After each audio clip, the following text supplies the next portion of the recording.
Yeah, this ain't small talk.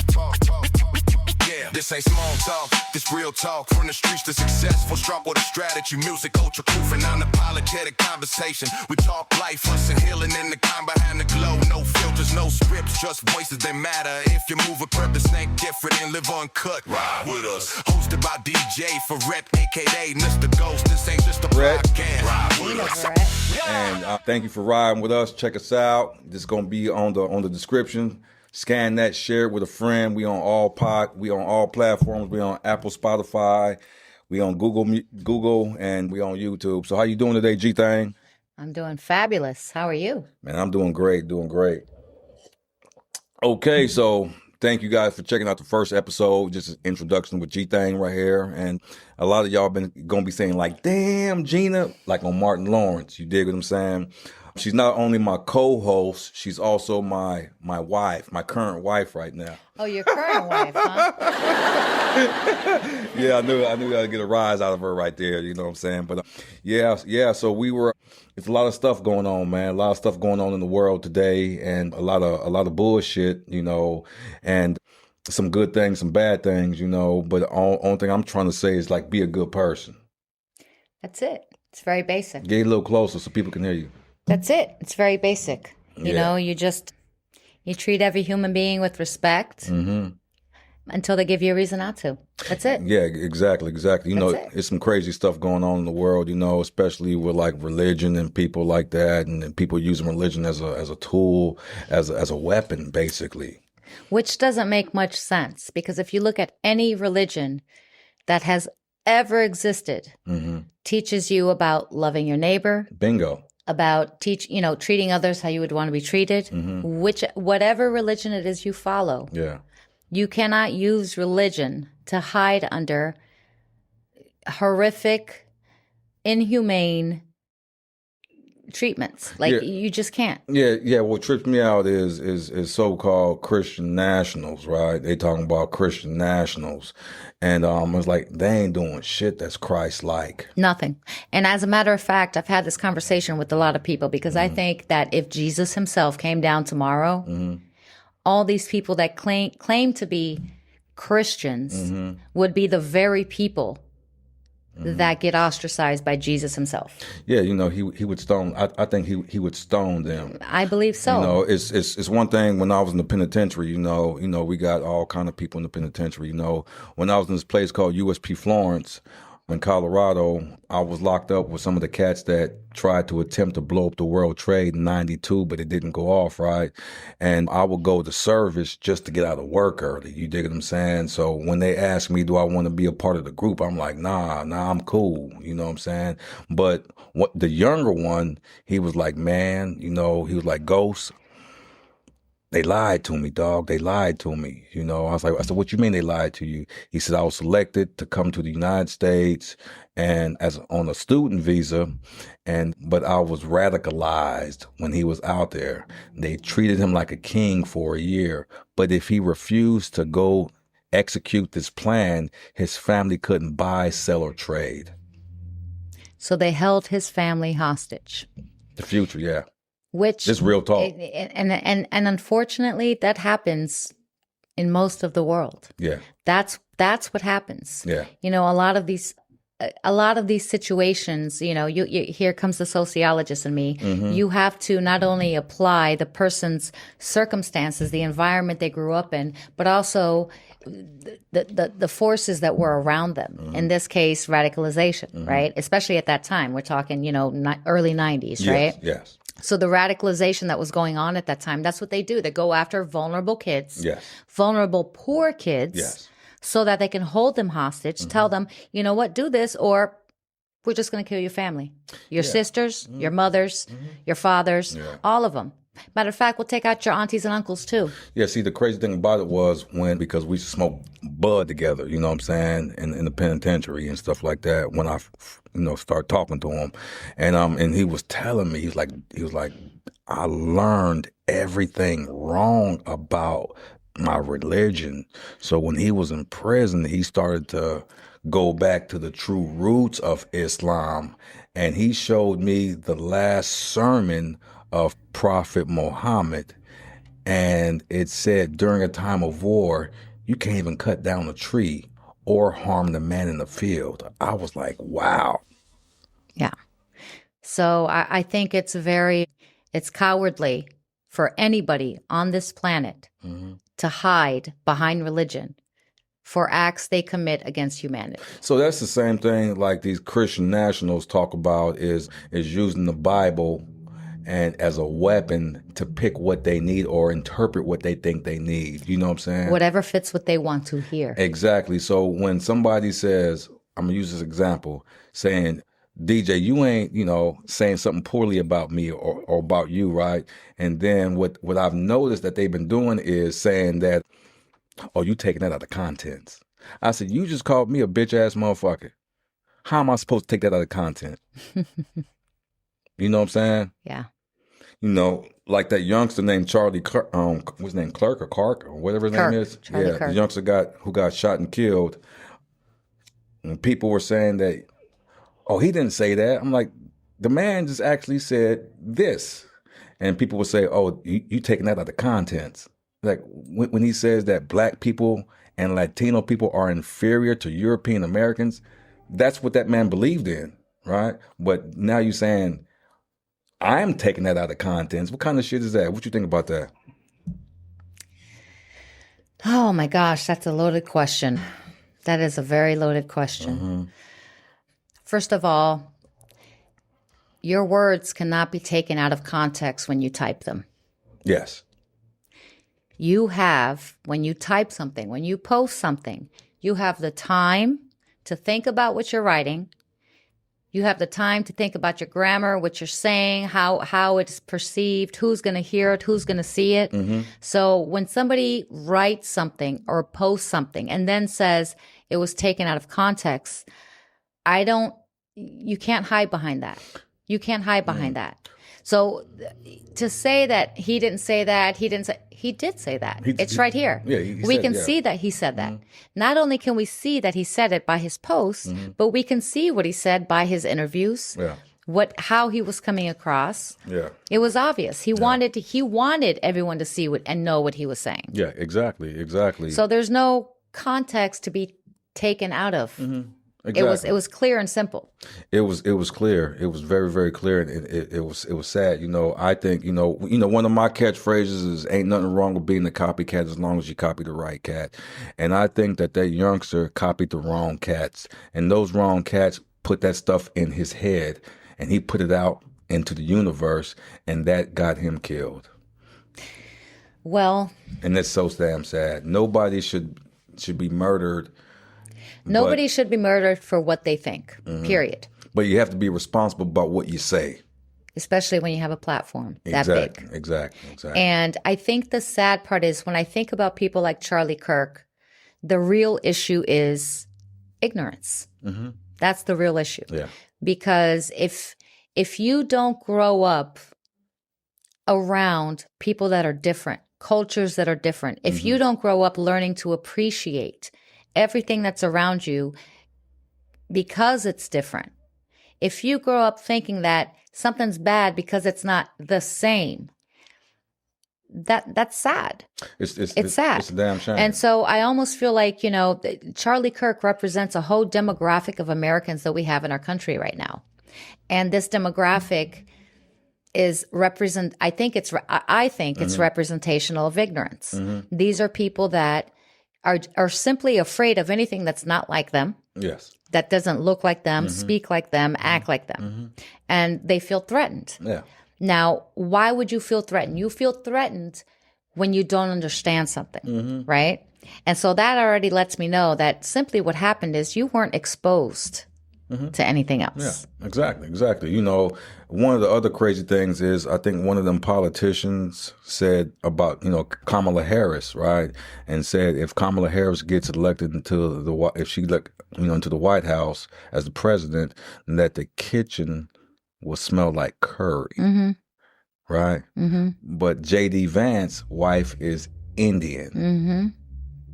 That was a slap in the face to her. And what they said was, oh, that was taken out of context. How can something that is written down in text She said it out of her mouth. Be taken out of context. Even worse so, if she said it out of her mouth. Yes. How can that be taken out of context? It's crazy. How? And that's what I'm like, what the hell is happening to people? When the vice president says people are eating cats and dogs. Oh, and then 2 weeks later says, oh, I lied about that. And some people voted for that motherfucker. some people voted for that. Like I said, man, ignorance is rampant. And I think the biggest problem we have is very simple. Ignorance. Yeah, I think, in politics that I'm going to say this is my personal opinion. I think that in politics, Republican and Democrat, no matter what, that you have to pick the lesser of two evils. Well, I'm going to say something. And I think that about that. Yeah, I think that Donald Trump is the evil, so I wouldn't have voted for him. I wouldn't have voted for people with ideas like that, Project 2025. When a president says they're killing our bloodline.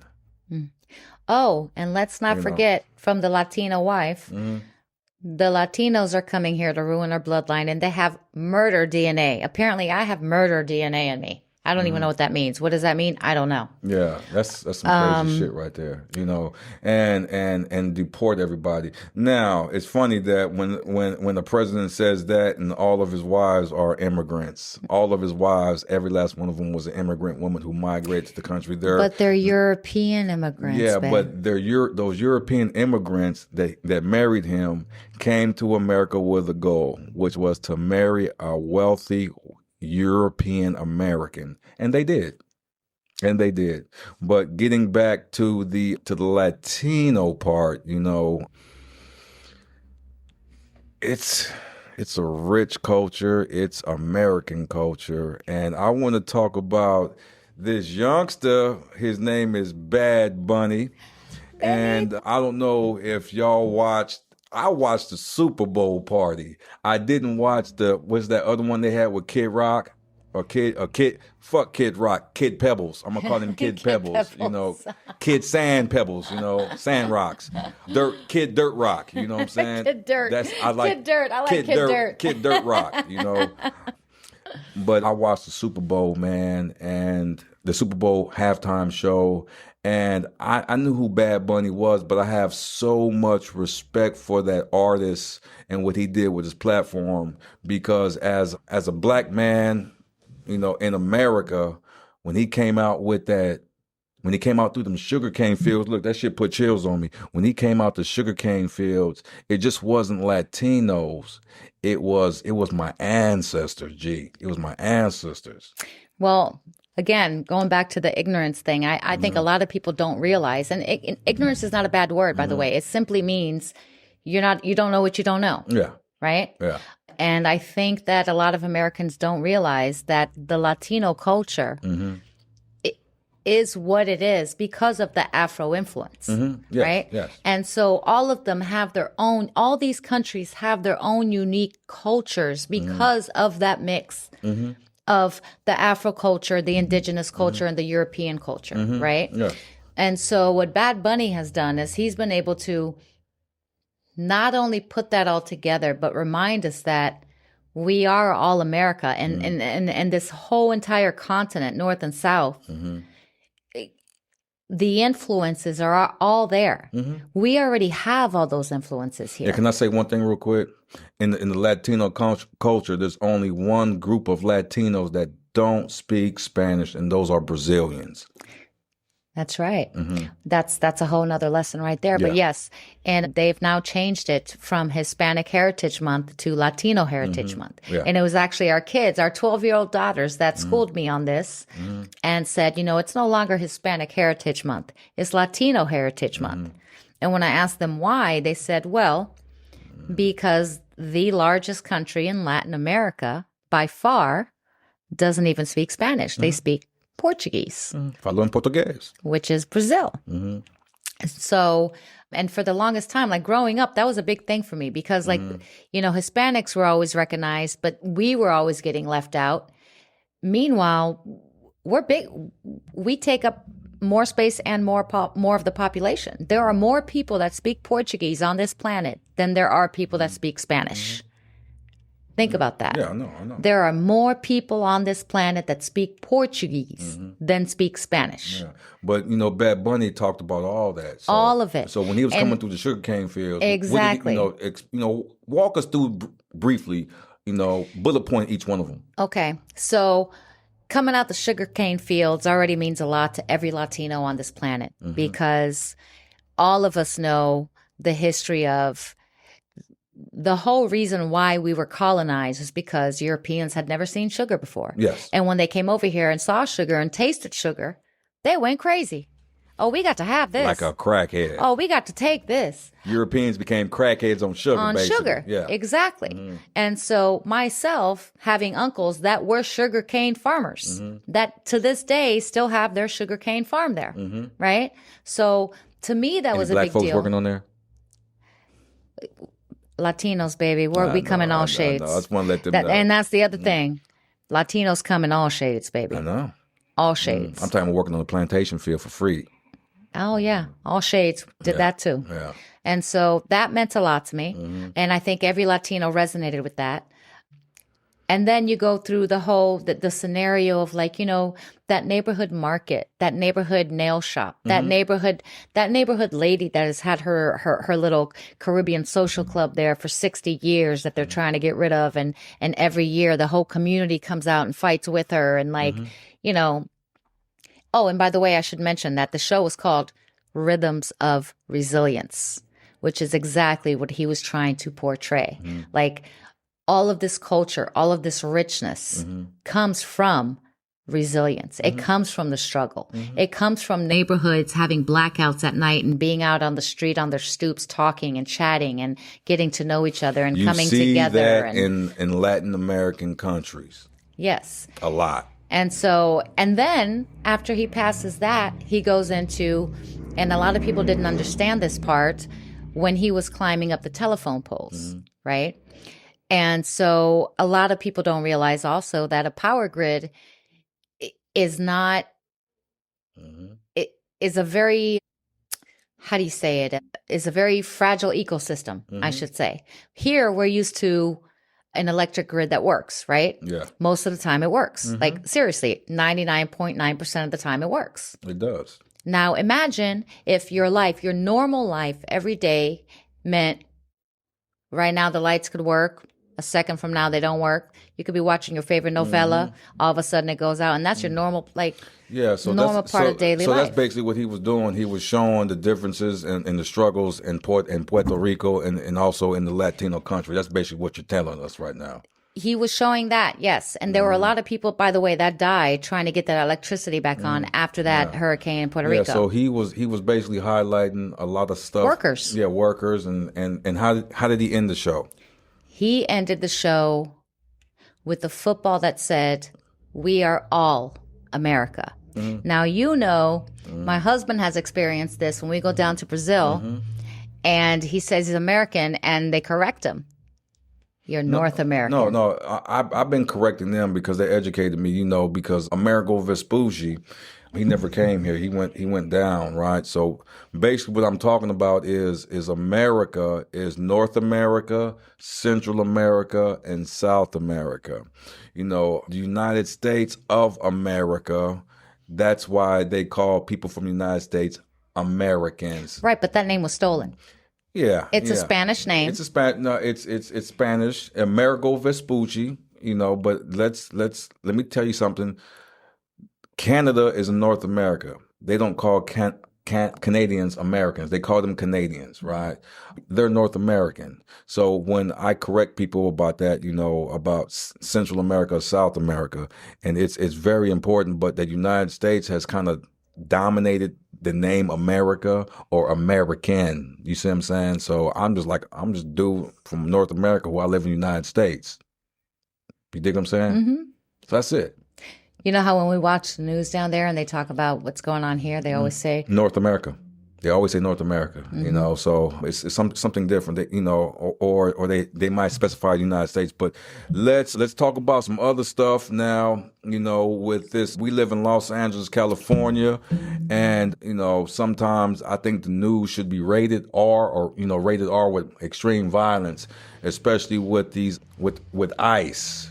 You know, ICE, you know, we have the Department of Homeland Security person, you know, the lady who she's like an ex-porn star, a retired porn star, I forgot her name. Oh, Christy, no. Okay, yeah, she looked like a retired porn star to me.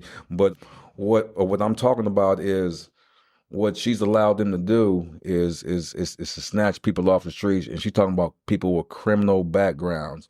Now, real talk. I don't think an infant got a criminal background when they're snatching up infants, taking them into these detention centers. You know, what's your take on that? Sad. It's sad. It's sad as hell. Really sad. It's sad. It's just sad for humanity. Yeah. Really. You know, this is what kills me is the fact of the matter is they're saying they're criminals, right? Criminal, undocumented criminals, right? Now, the work that we do sometimes on Skid Row, we have a lot of people of Latino descent, right? And they got asylum. So what law did they break? They didn't break no law. They got asylum. They've been given an ID. They've been given court dates, you know, but the bad thing about it is some of them court dates are 2 years down the line, but they're not criminals. They did not come here illegally. And that's what we're trying to share is that they follow the actual process that a lot of Europeans follow. A lot of Europeans from Europe come to the United States, you dig, and they're seeking asylum. But the only difference is that when they seek asylum in the United States, they're able to work. They're able to go to school. They're able to get that work permit while they're awaiting their court date with their asylum, right? But these Latinos from South America, they get asylum, but they're not able to work. What you think about that? Well, it's illogical. It's illogical. You can't tell somebody, okay, you have the right to come in because you're seeking asylum. You have your proof. You have, here's your court date. Mm-hmm. Oh, your court date's 2 years from now. Mm-hmm. And no, we're not going to let you work. Mm-hmm. So it's almost like the system is designed for people to fail. It's designed to make you turn around and go back. Yeah. It's designed to tell you, you know what? Don't come here. The problem is, our entire culture and history has been built from people coming here. Mm-hmm. Yeah, this real talk. Everything this country is, everything we love about this country is a melting pot of everybody. Mm-hmm. The problem right now is, I think that there's some people, a certain group of people that are feeling threatened by that. Yeah, that's all it is. Yeah, it's most definitely. It most definitely is. It's one thing I like about Ride With Us because, we talk about all kind of stuff. We talk about, politics, sports, spirituality. And during this podcast, you're going to, during this stuff, when you're on the freeway, when you're in the airport, whatever you are, you're sitting back, just chilling and vibing with us and riding with us. We're going to talk about a lot of different stuff, a lot of different issues and topics. And like G thing right here, she's doing her thing. This is her first show right here because y'all been asking about her. Where is she at? She right here, man. So I'm gonna ask you some more questions. Ask away. What is your life like today? In a bullet point. I sometimes have to pinch myself. Get a little closer so people can hear you. I said, sometimes I have to pinch myself. Why? Because I think of a little girl that came from a very tiny, small town in the middle of nowhere, Brazil. Mm-hmm. And when I say middle of nowhere, we weren't even on a map. Mm-hmm. And somehow, some way, I found myself being able to experience growing up in the United States of America. Mm-hmm. I struggled a lot, in the beginning, being away from family, coming from a culture where, family is, everyone comes together and takes care of you, blah, blah, blah. Was you a hard-headed teenager girl? Oh, of course. I was by myself. I was hard-headed. I knew everything, and got in a lot of trouble and messed up a lot along the way. And today, unfortunately for our daughters, I'm a very well-equipped, well-rounded, mindful woman with a wonderful husband, 2 beautiful kids who respect me and listen to me because I earned it. Whoopsh. Yeah, they need some ass whoopings. Yeah, that's one thing. Yeah, so it's really amazing. And now you're an executive assistant of the UCAN. You get a chance to go back to your family and to your home country and land. And y'all, this is gonna be some funny stuff. She got a house on the beach out there now. A house on the beach. Now just think, she slept as a little girl sleeping on a hammock, walking around barefooted, and through sewage. Through sewage. And now she got a house on the beach right now in northeast Brazil. And now she has a house there with some acres of land that we are building a house from the ground up.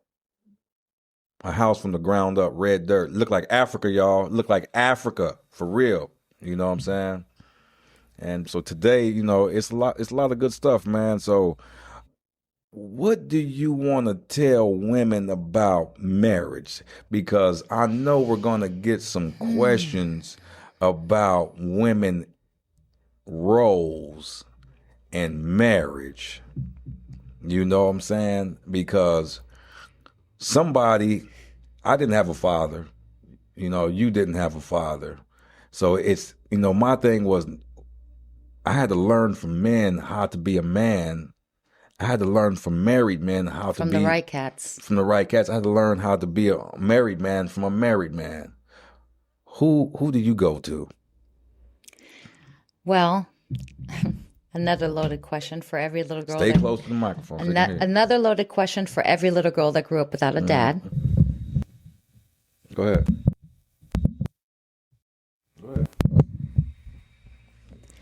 Yeah, so sadly, we all learn male behaviors and how males should treat us, little girls, I should point out, from our daddies, right? Or if you don't have a daddy, your uncles, or, but if you don't have any of those, then what, right?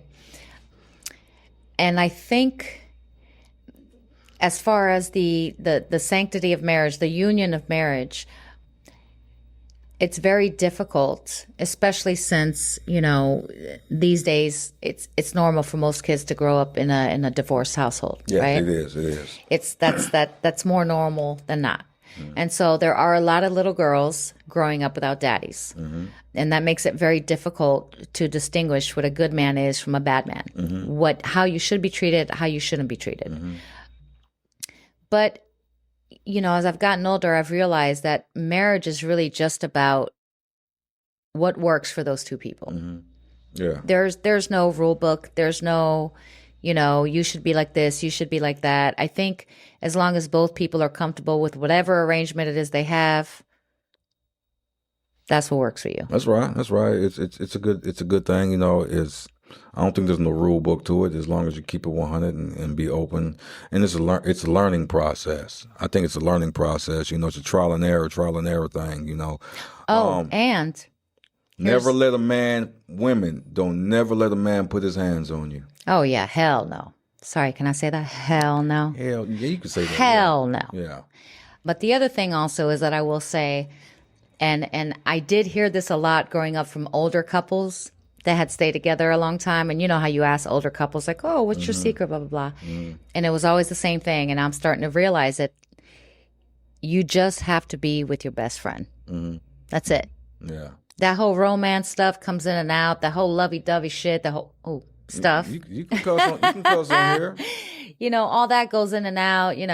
1 minute you're all lovey-dovey, the next minute you're like, get away from me. But when you're with your best friend, you could ride through anything. Yeah, yeah, it's some amazing stuff on this, on this journey, getting out the penitentiary, and people want to talk about success too, and I don't think success is equated with how much a person has in the bank. Nope. I think success is, have you accomplished your goals?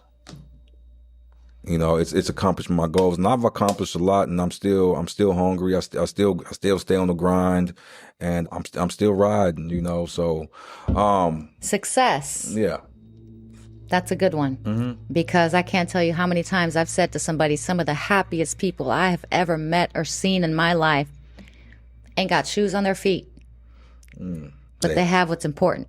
What is that? Family, community, love, and safety. Yeah.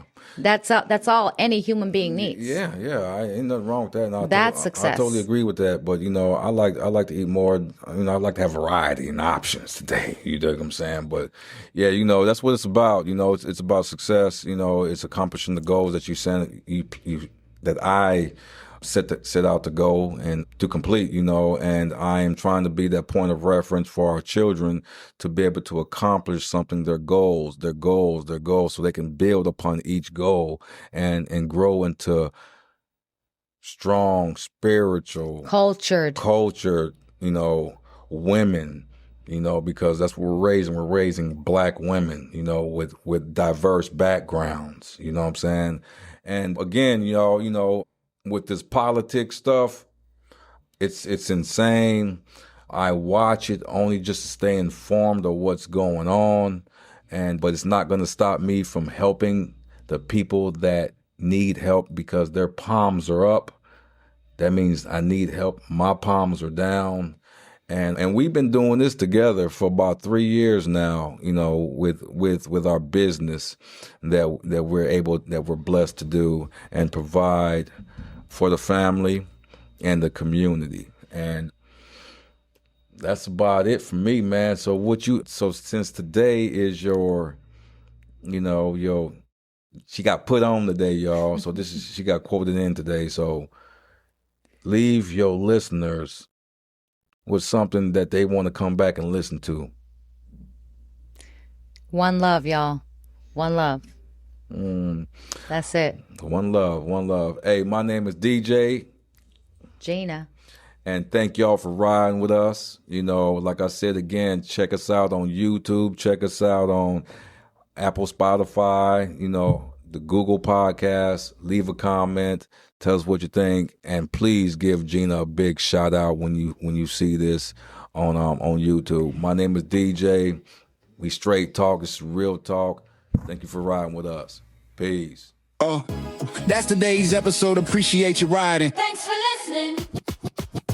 Subscribe, leave a comment, and follow us everywhere. DJ Verrett, a.k.a. Mr. Ghost. Ride with.